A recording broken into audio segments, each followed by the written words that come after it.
Every time the fate of the A-10 is discussed, it becomes a battle of worldviews. On one side are the modernization advocates who speak in terms of budget, range, and speed. On the other are the frontline military who understand the importance of effective air support. It's funny that they're trying to justify the Warthog's write-off not even by its shortcomings, but by its outdated appearance. But pilots love this plane, and the infantry knows that there's no better friend than the A-10. So why does the aging attack aircraft evoke such a profound emotional response?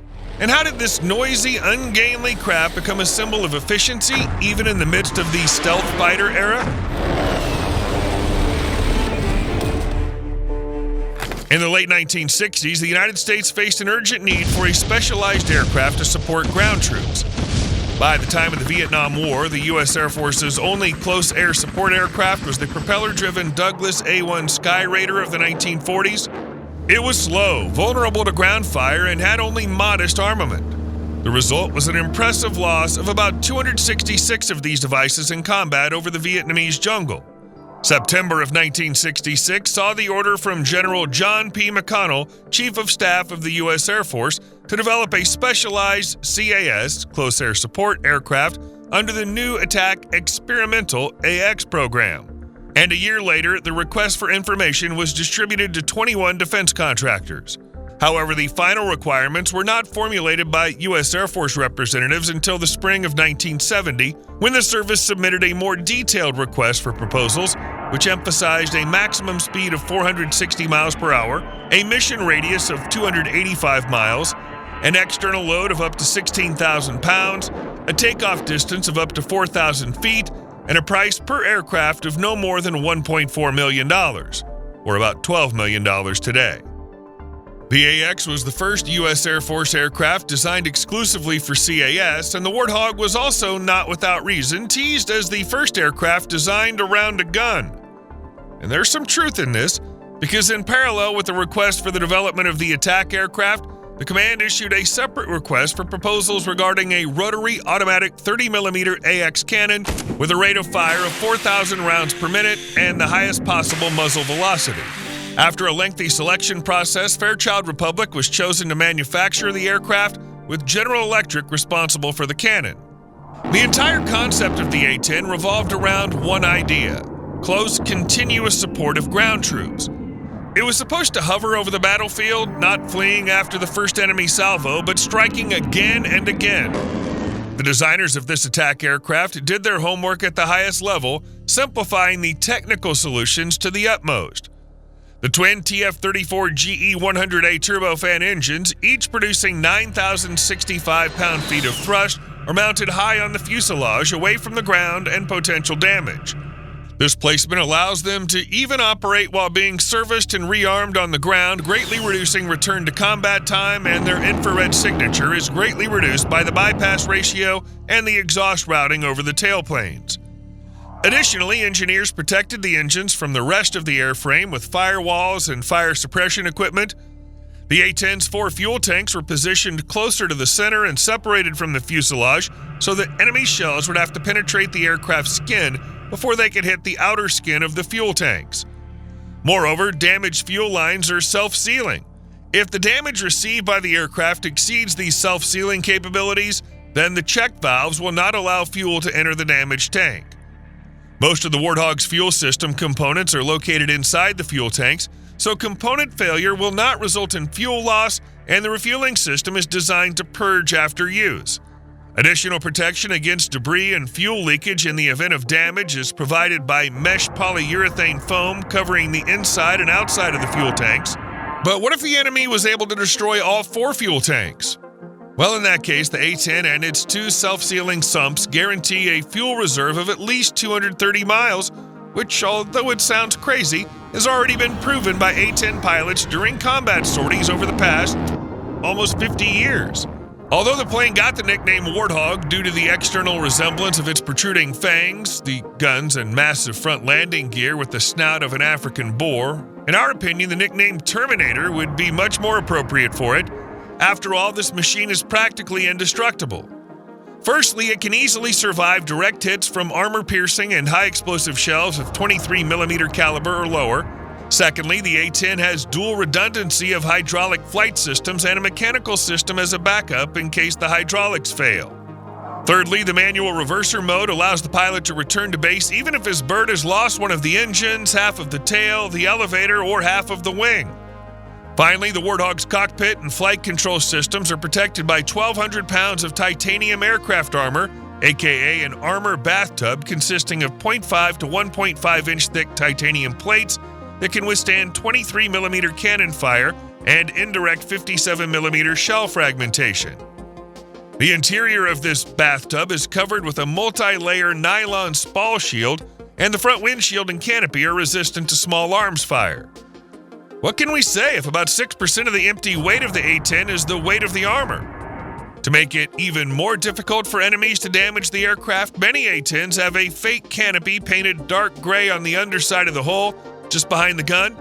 This not only completely confuses enemies about the aircraft's position, but also completely confuses them in which direction the Warthog is maneuvering.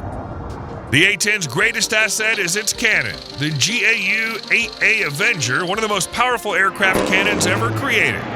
It's a hydraulic 7-barreled automatic Gatling gun that literally eats enemy armor for breakfast. The Avenger's rate of fire was originally an optional 2,100 rounds per minute on the low setting or 4,200 on the high setting. However, this eventually settled on the single value of 3,900 rounds per minute. At this rate, it took the A-10 about 18 seconds of continuous fire to empty its magazine, but in practice, the gun was still limited to 1 and 2 second bursts to avoid overheating and conserve ammunition. No, there are no technical limitations on the duration of continuous gunfire. The pilot can use up all the ammunition in one burst without damaging the GAU-8. However, this approach greatly reduces the service life of the barrel, and the gun itself will require additional checks. The innovation in the GAU-8A ammunition design was the use of aluminum alloy casings instead of traditional steel or brass, due to which the gun added 30% to the ammunition capacity for a given weight.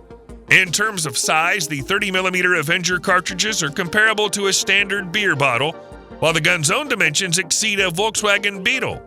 It's worth remembering that in order to remove this weapon, the maintenance personnel are instructed to install a jack under the tail of the aircraft, otherwise it'll simply tip over since the cannon accounts for the lion's share of the Warthog's front weight.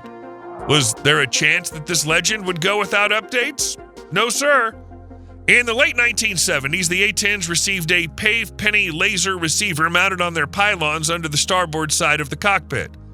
This allowed them to reflect laser designators and engage opponents even more precisely.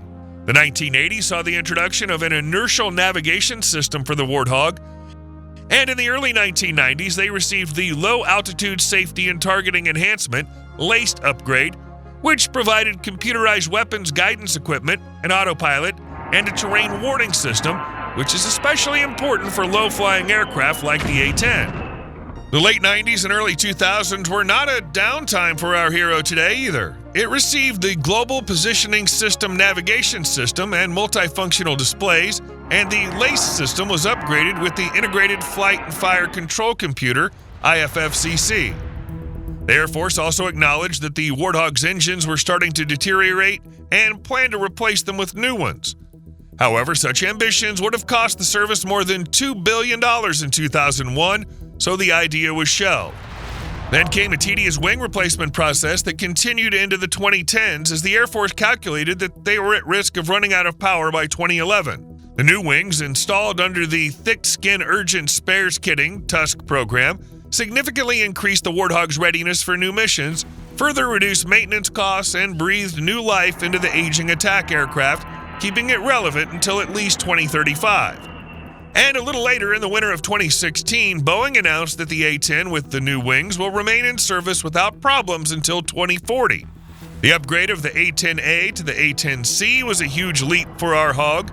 Between 2005 and 2011, the entire fleet of 356 A-10s and OA-10s received all-weather capability, an improved fire control system, electronic countermeasures, ECM, smart bomb guidance, a modern communications suite led by Link 16 and SATCOM, and an improved cockpit that includes 2 multifunction displays and a hands-on throttle and stick (HOTAS) configuration that allows placing buttons and switches on the throttle lever and flight control stick.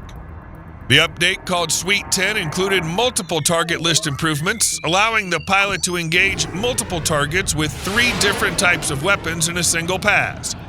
Furthermore, the aircraft received full integration of the AGR-20 Advanced Precision Kill Weapons System, APKWS laser guidance systems, which provides the ability to target at the maximum kinetic range of the rocket with aiming solutions designed within rocket tolerances. By the start of fiscal year 2024, the U.S. Air Force had 218 A-10s in service, 39 of which had flown to the boneyard in the same year. Unfortunately, military high command believes that these legendary attack aircraft have increasingly limited survivability, especially in any future high-level operations such as a conflict in the Pacific against China.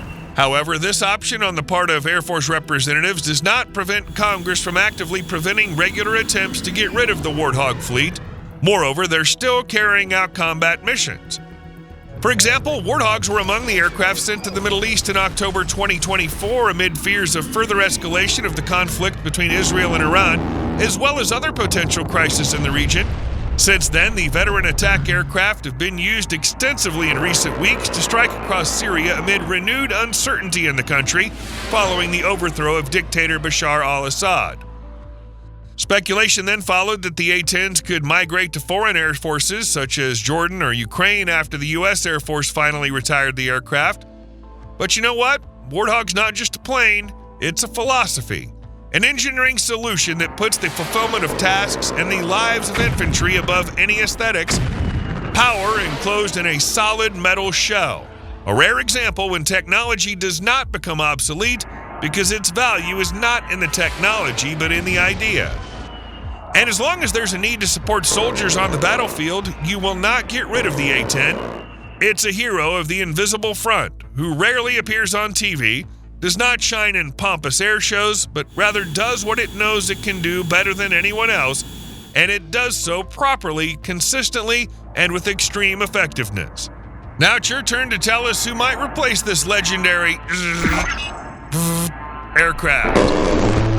Let us know in the comments below.